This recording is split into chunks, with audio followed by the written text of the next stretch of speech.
Ciudad de Kansas, 1984. Caminas por una calle oscura. El viento sopla suavemente y la niebla hace que las luces de los postes titilen. Las calles parecen vacías, pero de repente lo ves. Un hombre que camina hacia ti. No es muy alto, usa lentes grandes y tiene un bigote muy grueso que adorna su rostro. Te observa con una extraña sonrisa y extiende su mano amablemente. ¿Estás bien? Si necesitas un lugar para pasar la noche, yo te puedo ofrecer mi hogar. Su voz es tranquila, amable, como la de un buen amigo. Suena tentador, un lugar cálido y seguro, pero algo en sus ojos te pone nervioso. Un destello que no logras identificar, pero decides seguirlo. Esa es tu última decisión. Nadie volverá a verte. Bienvenidos a la Maticueva, les saluda su anfitrión, el Mago. Si has estado por aquí antes, recordarás que la semana pasada hablamos del caso de Jamie Closs. También exploramos el terror en la gran pantalla con mi análisis de Nosferatu. Pero hoy vamos a hablar de un caso de un monstruo real. Prepárate para sumergirte en uno de los casos más retorcidos de la historia del crimen de Estados Unidos. El caso de Bob Berdella, el carnicero de Kansas. Comencemos. Robert Andrew Berdella nació el 31 de enero de 1949 en Cuyahoga Falls, Ohio. Desde niño Robert era diferente. Su miopía extrema lo obligaba a usar gruesos lentes que le valieron burlas constantes. Además de eso, su físico débil y su carácter retraído lo convirtieron en un blanco fácil para el bullying. Además, las cosas no mejorarían en casa. Su padre, un hombre extremadamente autoritario, lo comparaba constantemente con su hermano y exigía muchísimo de él. Tristemente, su madre estaba ausente, por lo que este hogar estaba completamente roto. Cuando Robert tenía 16 años, su padre falleció. Este evento lo marcó profundamente, alejándolo de todo lo que significaba la religión católica y empujándolo hacia lo oculto. En la universidad, donde él estudió arte, comenzó a interesarse por lo macabro y lo bizarro, explorando libros sobre ocultismo y prácticas esotéricas. Sin embargo, su comportamiento antisocial lo llevó a dejar los estudios. En los años 70, Berdella se mudó a Kansas City, donde abrió su tienda Bob's Bazaar Bizarre. Esta era una tienda que contenía todo tipo de material y productos relacionados con el ocultismo. Este lugar era un punto de encuentro para los amantes de lo extraño.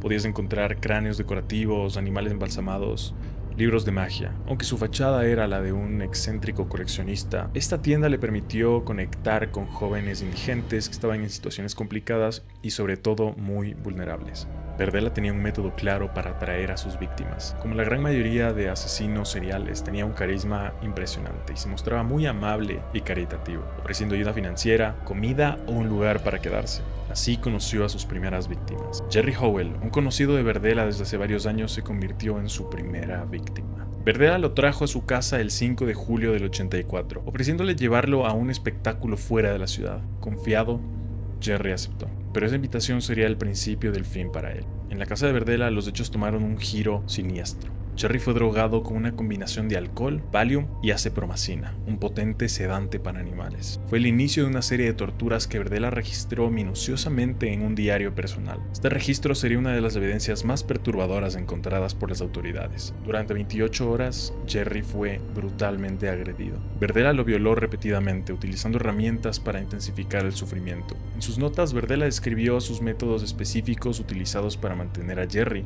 en un estado constante de agonía.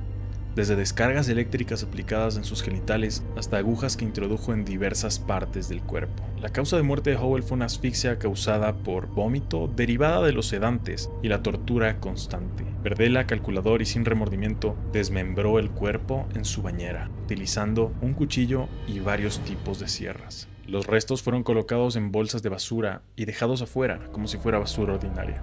La policía había hablado con Bob, pero ya que no tenían pruebas no podían hacer nada más, ni siquiera podrían entrar a su casa.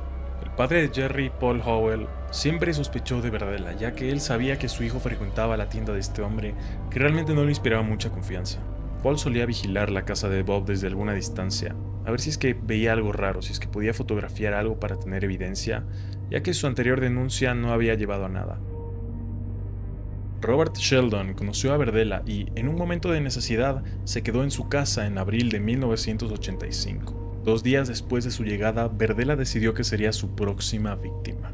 Robert fue drogado, atado y sometido a torturas que escalaban en brutalidad. Berdella comenzó con prácticas de abuso psicológico, sumándolas también a la tortura física. Sheldon fue sometido a métodos diseñados específicamente para infligir sufrimiento sin matarlo de inmediato. Por ejemplo, Berdella le introducía agujas debajo de las uñas, experimentando con el umbral del dolor humano. En otra ocasión vertió productos químicos en los ojos de Robert, cegándolo temporalmente. Tras días de tortura, Berdella se dio cuenta de que Robert se había vuelto demasiado fácil de manejar. Para acabar con su vida utilizó una bolsa de plástico para asfixiarlo, mientras lo amarraba con una cuerda para garantizar que no respirara. Como en el caso anterior, terminó desmembrando su cuerpo y tirándolo en bolsas de basura. La cabeza de Sheldon, inicialmente enterrada en el jardín, terminaría dentro de la casa de Berdella como una especie de trofeo mórbido.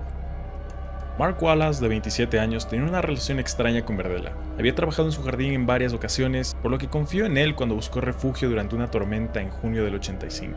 Al invitarlo a entrar a casa, Berdella se dio cuenta de que estaba extremadamente agitado. Debido a esto, Berdella le ofreció una inyección de clorpromacina, un antipsicótico bastante fuerte utilizado para casos severos de esquizofrenia y otros trastornos mentales. Wallace aceptó y de esa forma lo mantuvo cautivo. Berdella cargó a Wallace hasta la habitación del segundo piso, donde aguantó casi un día entero de torturas y confinamiento. Berdella utilizó descargas eléctricas desde hasta 7700 voltios directamente en los músculos de su víctima, causando espasmos y parálisis temporales. En otra forma de tortura, insertó agujas en la espalda de Wallace, haciéndolo gritar hasta quedarse sin fuerzas. Berdella mantuvo a Wallace al borde de la inconsciencia por horas. Además, Berdella inyectó químicos de limpieza directamente en su laringe para evitar que él pudiera gritar. Finalmente, el estrés físico mezclado con los narcóticos administrados resultó en su muerte por asfixia. El cuerpo de Mark Wallace fue procesado igual que los cuerpos de las víctimas anteriores. Cada paso de la tortura y del descarte de su cuerpo fue metódicamente documentado, consolidando la percepción de Berdella como un asesino muy metódico.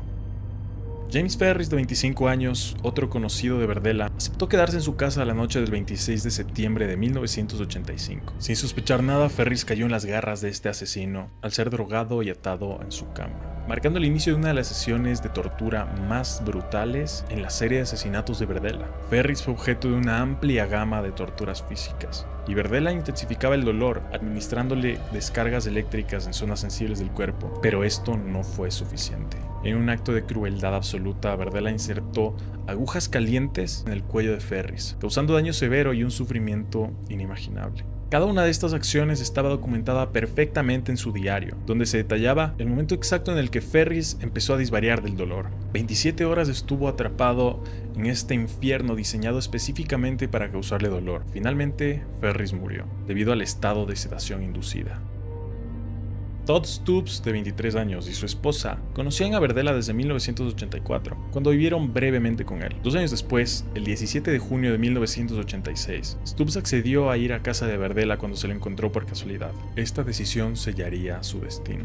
A diferencia de las víctimas anteriores, Todd fue sometido al más largo periodo de tortura de Berdella. Lo mantuvo cautivo durante 2 semanas, durante las cuales su sufrimiento fue inimaginable. En uno de los actos más crueles, Berdella intentó cegar a Todd, aplicándole descargas eléctricas directamente en los ojos. Berdella hizo de él una especie de esclavo sexual, y un día Berdella le rompió la pared anal con sus propias manos. Berdella describe en su diario además cómo Todd suplicó durante sus últimos días por comida y agua. Finalmente, el 1 de julio de 1986, Todd murió. La causa de su muerte fue una mezcla entre hemorragias internas e infecciones causadas por las agresiones que había sufrido.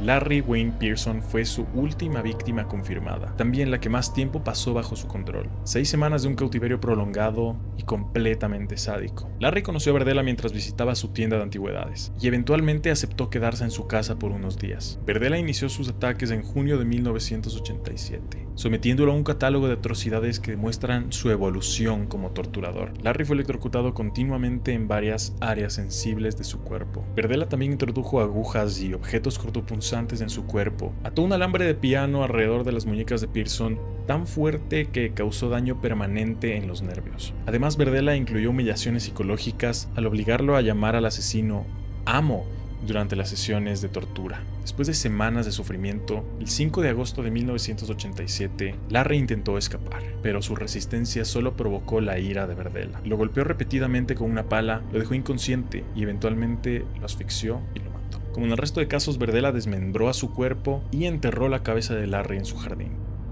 A principio del año 1988, Berdella secuestró a Christopher Bryson, quien fue drogado y sometido a brutales torturas similares a las de las otras víctimas. Berdella le explicó que si es que él cooperaba, lo subiría del sótano al segundo piso de su casa, donde ya no lo torturaría, sino que simplemente sería otro esclavo sexual. Evidentemente, Bryson accedió, ya que era la única oportunidad que tenía para escapar. Después de un par de días de negociar, Bryson logró que Berdella no ate sus manos encima de su cabeza, sino al frente de su cuerpo, con la excusa de que perdía circulación en los brazos. La mañana del 2 de abril de 1988 fue diferente para Christopher Bryson. Llevaba días viviendo un infierno tras ser capturado por Berdella, quien lo mantuvo encadenado a una cama en el segundo piso de su casa. La rutina de torturas incluyó quemaduras, descargas eléctricas, abusos sexuales y amenazas de que nunca saldría vivo. Sin embargo, Bryson, observador e inteligente, esperó el momento perfecto para actuar. Berdella, confiado y descuidado, había dejado una caja de fósforos a la vista. Tenemos que recordar que mientras Berdella hacía todo esto, él todavía iba a trabajar, por lo que dejaba a sus víctimas encerradas en su casa. Cuando Berdella salió de la casa, Bryson quemó la cuerda con la que estaba atado, abrió la ventana del segundo piso y con los pies aún encadenados saltó. Totalmente desnudo y con una correa de perros en el cuello, se encontró con un vecino al que le pidió ayuda desesperadamente. La fuga de Bryson marcó el principio del fin para Berdella, ya que llegaron 4 oficiales a rescatarlo. Al comienzo dudaron de si es que era realmente un abuso lo que estaba sucediendo o si es que era un juego entre homosexuales que se salió de control. Evidentemente, después de analizar las heridas que tenía, los ojos rojos, las cicatrices por todo el cuerpo, 3 oficiales lo llevaron al hospital más cercano. Uno de ellos se quedó con él, mientras el cuarto se puso en contacto con el departamento de policía de Kansas. Esa misma tarde la policía allanó la casa. Lo que los agentes encontraron en la casa de Berdella fue indescriptible. En el segundo piso observaron cuerdas, una cámara con decenas de fotos de sus víctimas y diarios detallados que narraban sus atroces crímenes. Cada anotación incluía fechas, métodos de tortura y el desenlace de cada víctima. También había objetos empleados para la tortura, productos químicos, agujas y sustancias para dopar a sus víctimas. En el sótano y en el jardín trasero, los oficiales encontraron restos humanos desmembrados, incluyendo la calavera de Larry Wayne Pearson. Berdella intentó justificarse alegando que era un científico social, pero las pruebas eran demasiado contundentes. Berdella fue arrestado y procesado en tiempo récord. Aunque inicialmente intentó minimizar sus acciones, finalmente aceptó un acuerdo para declararse culpable y evitar la pena de muerte. Sin embargo, y por suerte fue sentenciado a cadena perpetua sin posibilidad de libertad condicional por 6 cargos de asesinato. Aunque los detalles completos no fueron revelados en el juicio, el horror de sus crímenes ya había cautivado al público, asegurando que sería recordado como uno de los asesinos más macabros de la historia. El 8 de octubre de 1992, es decir, 4 años después de que fue encarcelado, Berdella murió a causa de un paro cardíaco masivo.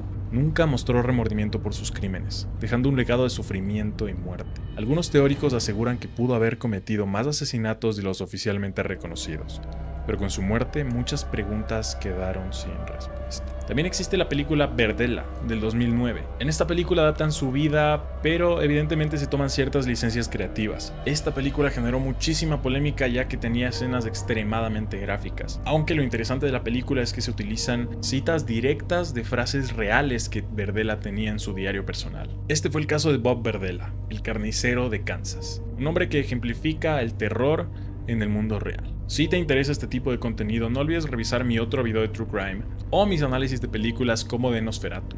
Les dejaré las tarjetas por aquí para que los revisen. Hasta la próxima.